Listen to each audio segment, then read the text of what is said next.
Bienvenue sur la chaîne YouTube de la Fondation pour la défaite de l'épilepsie. Dans cette présentation, nous aborderons ce qu'est le lamictal, l'histoire du lamictal, son mode de fonctionnement, ses effets secondaires et ses risques. Veuillez cliquer sur notre lien dedans au nom de notre chaîne et faire un don dès aujourd'hui. Votre don nous aide à faire une différence pour ceux qui luttent contre l'épilepsie. Nous vous remercions de votre soutien. Cette présentation est uniquement à des fins éducatives. Pour toute question concernant votre médication actuelle, des changements au tout niveau de traitement, veuillez contacter votre médecin pour obtenir des conseils médicaux. La Fondation pour la défaite de l'épilepsie propose uniquement des ressources éducatives et ne fournira aucun conseil médical concernant les médicaments ou les traitements. Selon la Mayo Clinic, l'amictal peut être utilisé pour traiter certains types de crises et l'épilepsie. Il est également utilisé pour traiter le trouble bipolaire chez les adultes, c'est-à-dire le trouble maniaco-dépressif. L'amictal est classé comme un médicament antiépileptique de la classe des phényltriazines et peut être utilisé pour traiter les crises partielles, les crises tonico-cloniques ou le syndrome de Lennox-Gastaut. L'amictal est également connu sous le nom suivant: lamotrigine, l'amictal CD et l'amictal XR. L'amictal a été initialement développé en tant que médicament anti-séizure, en raison de sa capacité à diminuer les niveaux de folate, car des niveaux élevés d'acide folique sont soupçonnés d'être épileptogènes. Ce méthode depuis a été refusé, mais le médicament a effectivement lutté contre les crises. Il est désormais connu que l'amictal réduit l'activité épileptique par divers mécanismes, notamment en améliorant l'inactivation des canaux sodiques et en inhibant la libération du glutamate synaptique. Les premiers sujets ont également signalé des augmentations de l'humeur, ce qui a conduit à sa découverte comme traitement de troubles bipolaires. Il a été approuvé par la FDA depuis 1994. Le 25 avril 2018, la FDA a publié une alerte de sécurité indiquant que l'amictal présente un risque de développer un trouble du système immunitaire, l'hémophagocytose, lymphohistiocytique.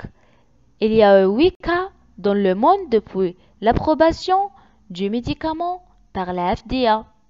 Selon PubChem, l'amictal est un phényltriazine synthétique avec des propriétés anticonvulsivantes, prévention des crises et analgésique, soulagement de la douleur. L'amictal renforce l'action d'un neurotransmetteur inhibiteur appelé acide gamma-aminobutyrique, ce qui peut entraîner une réduction de la transmission des signaux liés à la douleur le long des fibres nerveuses.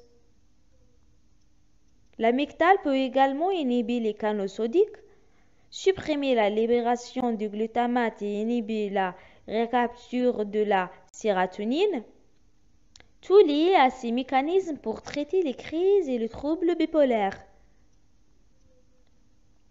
Selon l'American Journal of Psychiatry, l'amictal est continuellement absorbé le long de l'ensemble du tractus gastro-intestinal et se présente en version à libération immédiate et à libération prolongée. Les deux formulations ont des demi-vies d'environ 24 à 30 heures. Mais la libération prolongée est absorbée plus lentement. Il existe certaines interactions médicamenteuses affectant les niveaux plasmatiques lorsqu'il est pris simultanément avec de la carbamazepine et de la phénétoine et de phénobarbital.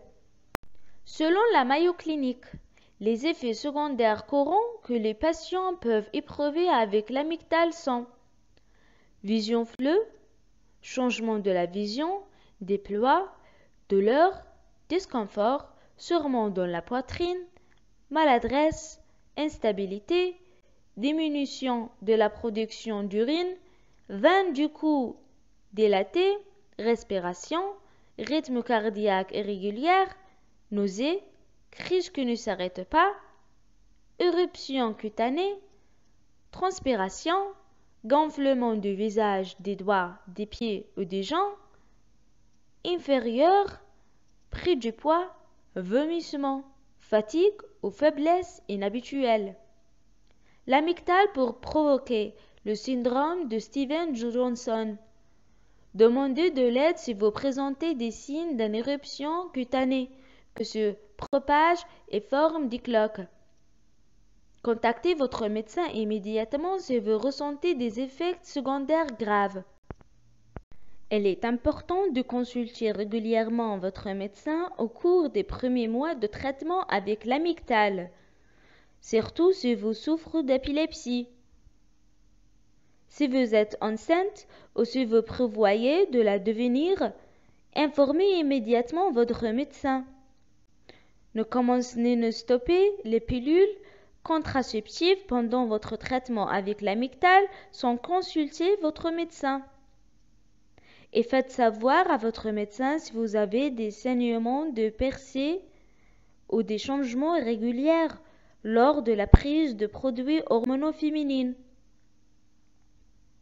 L'amygdale peut augmenter les effets de l'alcool et d'autres dépresseurs du système nerveux central tels que les antihistaminiques, les médicaments contre le rhume, la grippe, les somnifiés, les narcotiques et les anticonvulsivantes.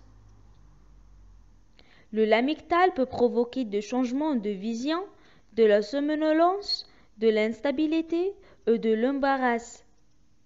Il est donc conseillé de faire preuve de prudence lors de la conduite ou de l'utilisation de machines lourdes pendant la prise de ce médicament.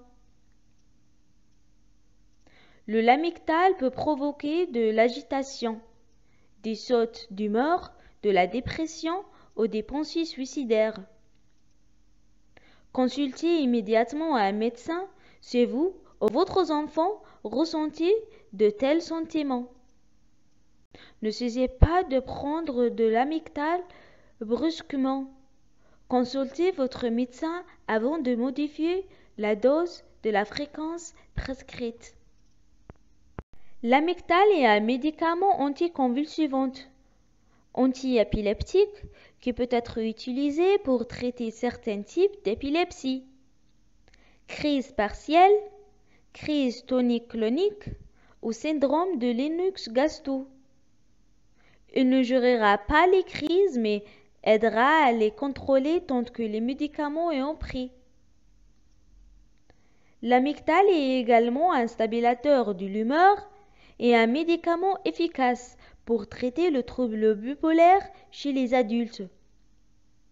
Consultez votre médecin avant d'apporter des modifications à votre plan de traitement. Pour en savoir plus sur l'amygdale, veuillez consulter les ressources utilisées dans la présentation d'aujourd'hui.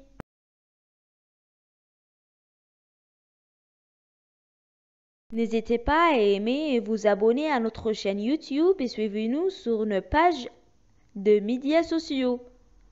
Nous serions ravis d'avoir de vos nouvelles. Laissez un commentaire ci-dessus ou envoyez-nous un email à info@defeatingepilepsy.org. Merci pour votre soutien et ensemble, nous vaincrons l'épilepsie. Découvrez nos autres vidéos intéressantes et abonnez dès aujourd'hui. Vous avez le pouvoir de vaincre l'épilepsie.